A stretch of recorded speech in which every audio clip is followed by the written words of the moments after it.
je vais vous présenter l'histoire d'Énée. Tout d'abord, je vais vous dire qui est ce personnage. Énée a pour père Anchi et qui est un mortel, descendant de la famille royale de Troie. Énée a pour mère la déesse Aphrodite. Je vous rappelle juste que Aphrodite est la fille de Zeus et Dionée, donc Énée est un demi-dieu. Énée est aussi un prince troyen apparenté à la famille royale de Troie, car il était le mari de Creuse, la fille du roi de Troie, Priam. Énée est l'ancêtre de Romulus et Rémus, donc ce personnage est un héros de la mythologie grecque et de la mythologie romaine. Voici un tableau peint par William Blake Richmond au XIXe siècle qui représente la rencontre d'Anchi avec la déesse Aphrodite. Le second tableau représente l'Énée blessé. Ce tableau a été retrouvé dans la maison de Syricus à Pompéi et daté du 1er siècle avant Jésus-Christ. Maintenant, je vais vous préciser pourquoi Énée est un héros. Dans la mythologie grecque, un héros est un personnage à qui on prête un courage et des exploits remarquables et qui a exercé sur les hommes et sur les événements un grand influence. Dans la première partie, je vais vous parler de sa participation pendant la guerre de Troie. Avant la chute de Troie, il est l'un des meilleurs guerriers troyens. Il a abattu plusieurs guerriers. Après la mort d'Hector, il est devenu le principal chef des Troyens.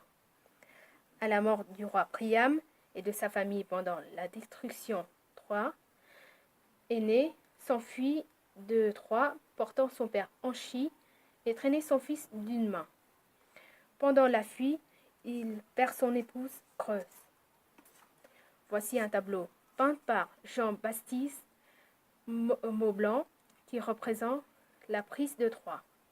Le second tableau, peint par Federico Parossi en 1598, représente Énée qui s'enfuit de Troie.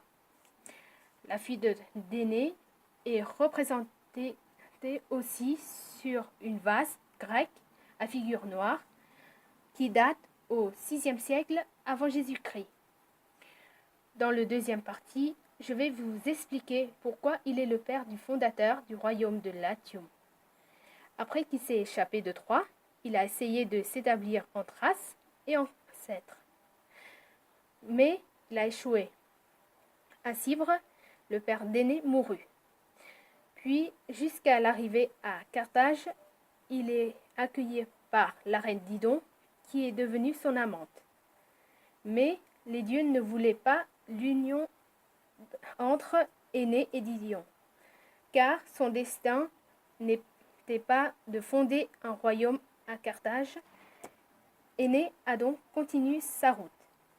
À son arrivée à Sicile, il a reçu l'hospitalité du roi Acée et il célébrait des jeux funèbres en mémoire de son père.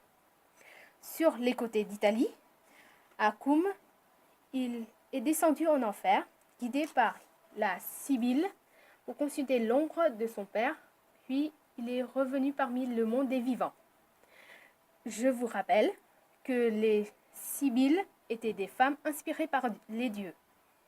Enfin, il s'est arrêté sur le bord du Tibre, dans une région qui s'appelle le Latium, et il est devenu le chef du royaume Latium.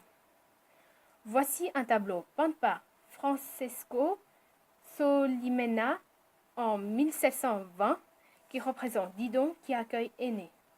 Le second tableau, peint par Luca Giordano,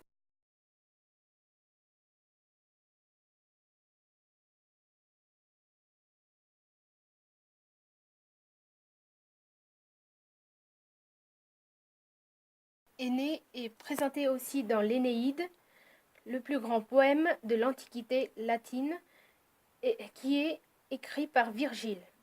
Cette œuvre est commandée par Auguste pour célébrer les valeurs romaines, le respect des ancêtres, des dieux et de la patrie, et pour célébrer aussi le courage. Virgile s'est inspiré des récits d'Homère, de l'Iliade et l'Odyssée. L'Énéide est divisée en deux grandes parties. La première partie est à partir du 1er au 6e chant. Il raconte le voyage d'Énée jusqu'à l'arrivée du héros en Italie, donc le Latium. Et la seconde commence à partir du 7e chant pour se terminer au 12e chant qui raconte les guerres pour la conquête du Latium jusqu'à la fondation du royaume Lavinium. Voici une mosaïque représentant Virgile en train d'écrire l'Énéide entre Chio et Melpomène.